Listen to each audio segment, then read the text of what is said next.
नमस्कार दोस्तों, स्वागत करते हैं आपका एक बार फिर बिंदास खबरें में, जहां पर हम लेकर आते हैं देश और दुनिया की ताजा और काम की खबरें। तो दोस्तों, बिना देरी किए शुरू करते हैं खबरों का सिलसिला। और इसी के साथ आज की पहली बड़ी खबर की खुशखबरी, अब साल में 3 गैस सिलेंडर मुफ्त। इन लोगों को होगा इसका फायदा। आपको बता दें कि खुदरा महंगाई दर 8वें आसमान पर है, लेकिन कुछ राज्य ऐसे हैं जहां लोगों को खुशखबरी मिल सकती है। उन्हें साल में 3 सिलेंडर मुफ्त मिलने वाला है। जी हां, बिना पैसे दिए 3 सिलेंडर मुफ्त मिलेंगे। आपको बता दें कि उत्तराखंड में चुनाव से पहले भारतीय जनता पार्टी ने वादा किया था कि प्रदेश में अगर फिर से उनकी सरकार बनी तो गरीब परिवारों को साल में 3 LPG सिलेंडर बिल्कुल मुफ्त दिए जाएंगे।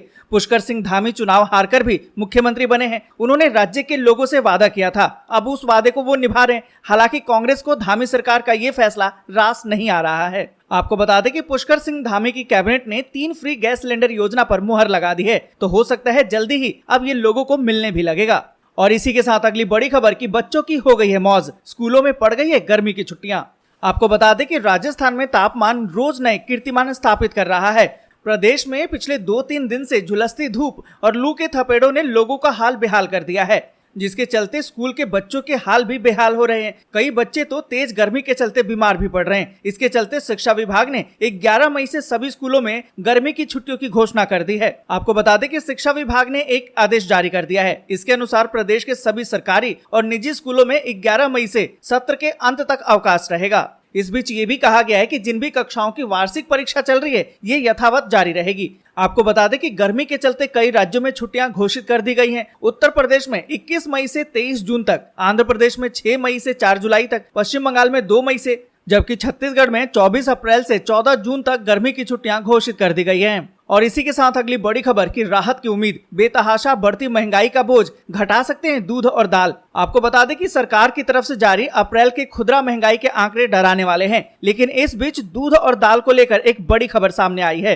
बाजार के मौजूदा हालात को देखकर लगता तो यही है कि बेतहाशा बढ़ती महंगाई के बीच में इन उत्पादों से उपभोक्ताओं को राहत मिल सकती है। खबरों की माने तो अप्रैल में खाद्य उत्पादों की खुदरा महंगाई दर 8.38% रही है, जिसमें अनाज के बाद सबसे बड़ी भूमिका दूध की रहती है। इसी तरह आलू प्याज के बाद सबसे ज्यादा दालों की वजह से खाद्य महंगाई दर बढ़ती है। लेकिन ग्लोबल मार्केट में दूध की कीमतों में गिरावट देखी जा रही है, जिससे आने वाले समय में भारतीय खुदरा बाजार में भी दूध के दाम सस्ते होने की उम्मीद है। और इसी के साथ अगली बड़ी खबर की विदेश यात्रा करने वाले लोगों को बड़ी राहत, दूसरी खुराक लेने के 3 महीने बाद ले सकेंगे एहतियाती डोज। आपको बता दें कि काम, पढ़ाई या फिर कारोबारी कारणों से विदेश की यात्रा करने वाले लोगों के लिए एक बड़ी खबर है। आपको बता दें कि देश के नियमों के अनुसार कोरोना वायरस टीके की दूसरी खुराक लेने के 3 महीने बाद ही बूस्टर यानी कि एहतियाती खुराक वो लगवा सकेंगे। ये जानकारी केंद्र सरकार ने शुक्रवार को दी है। आपको बता दें कि इससे एक दिन पहले ही केंद्र ने अंतर्राष्ट्रीय यात्रा के लिए निर्धारित 9 महीने की प्रतीक्षा अवधि में राहत दी थी।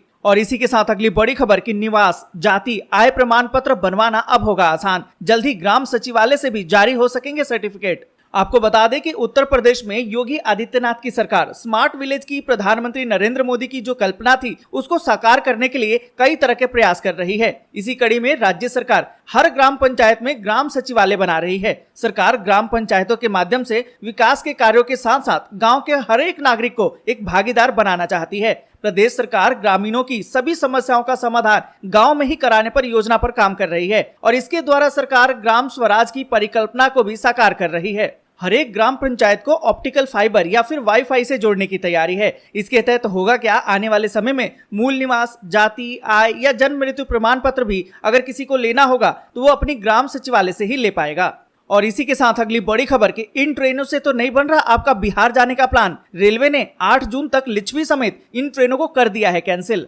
आपको बता दें कि पूर्व मध्य रेलवे की तरफ से बिहार के समस्तीपुर और सोनपुर डिवीजनों पर कई तरह के काम किए जा रहे हैं। इसके चलते रेलवे ने इस रूट पर ट्रैफिक ब्लॉक लेने का ऐलान किया है। आपको बता दें कि इस वजह से रूट पर कई ट्रेनों को रद्द किया जा चुका है, साथ ही कई ट्रेनों को शॉर्ट टर्मिनेट और कई ट्रेनों के रूट का डाइवर्जन भी किया जा रहा है। बिहार के इस रूट पर सफर करने वाले यात्री संबंधित इंक्वायरी नंबरों से अपने पहले जानकारी प्राप्त कर लें, जिससे उनको परेशानी का सामना न करना पड़े। और इसी के साथ अगली बड़ी खबर कि 40% तक महंगा हो जाएगा गेहूं, फिर से खाने को मोहताज हो सकती है दुनिया। आपको बता दें कि दुनिया भर में महंगाई आसमान छू रही है। कई देशों में खाने पीने के सामान बहुत ज्यादा महंगे हो गए हैं। ऐसा अचानक नहीं हुआ है, दरअसल पूरी दुनिया खाने पीने की सामानों की किल्लत से जूझ रही है। कहा तो ये जा सकता है कि पूरी दुनिया में खाद्यान्न संकट ने एक विकराल रूप ले लिया है।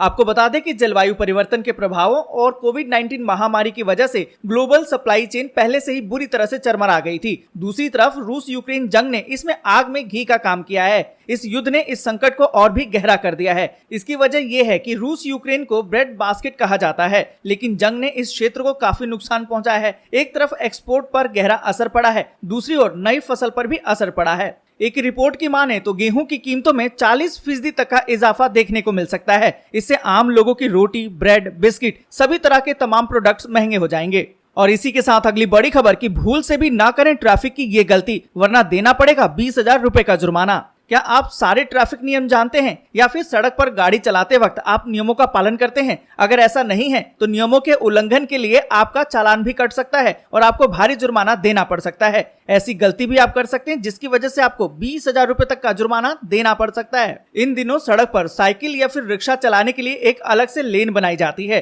दिल्ली की सड़कों पर ये आपको कई जगह दिखाई भी देंगे। ऐसे में अगर आप मोटरसाइकिल, स्कूटर या फिर कोई और मोटर वाहन इस लेन में चलाते पकड़े जाते हैं जिसका इस लेन में चलाना प्रतिबंधित है, तो आपको 20,000 रुपए तक का जुर्माना देना पड़ सकता है। और इसी के साथ अगली बड़ी खबर कि LIC हाउसिंग ने बढ़ा दिया ग्राहकों पर बोझ, होम लोन किया महंगा, ब्याज दरों में कर दिया इजाफा। आपको बता दें कि भारतीय रिजर्व बैंक यानी कि RBI द्वारा रेपो रेट में 40 बेसिक पॉइंट की बढ़ोतरी के बाद एक एक करके कई बैंकों ने अपना होम लोन महंगा कर दिया है। और इस सूची में HDFC से लेकर ICICI बैंक भी शामिल है और अब LIC हाउसिंग फाइनेंस लिमिटेड ने भी इसमें कदम रख दिया है। आपको बता दें कि LIC हाउसिंग फाइनेंस ने होम लोन की ब्याज दरों में ये वृद्धि सिबिल स्कोर के आधार पर की है। रिपोर्ट की माने तो अच्छे क्रेडिट स्कोर यानी कि 700 से ऊपर वाले ग्राहकों के लिए होम लोन की शुरुआती दरों में 20 बेसिक पॉइंट की बढ़ोतरी कर दी है। और इसी के साथ अगली बड़ी खबर कि देश में बीते 24 घंटे में कोरोना के 2,841 नए मामले, 19,000 से कम हुए एक्टिव केस। आपको बता दें कि देश में कोरोना संक्रमण के मामलों को लेकर रिपोर्ट जारी की गई है। स्वास्थ्य मंत्रालय ने बताया कि 24 घंटे के भीतर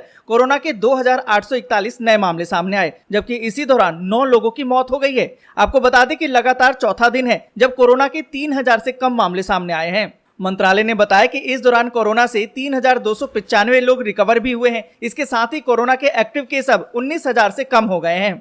और इसी के साथ अगली बड़ी खबर कि डोनबास और खार्किव में भीषण लड़ाई अभी भी जारी, यूक्रेनी सेना ने 9 हमलों को किया विफल। आपको बता दें कि युद्ध के 78 दिन बीत चुके हैं और रूसी सेना अभी भी खार्किव, चर्निहिव और सूमी में हमले कर रही है।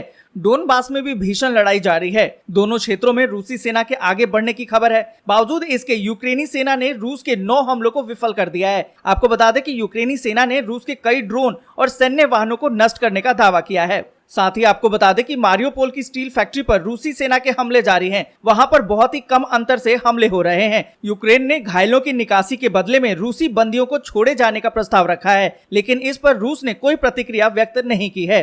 फैक्ट्री के अंदर मौजूद सैकड़ों घायल हैं जिनका समुचित इलाज नहीं हो पा रहा है। इस अभाव में उनकी दशा बिगड़ती। आज के लिए बस यहीं तक। वीडियो आपको अच्छी लगी हो तो लाइक और शेयर जरूर कर दें। अगर अभी तक आपने चैनल को सब्सक्राइब नहीं किया है तो सब्सक्राइब जरूर से कर लें।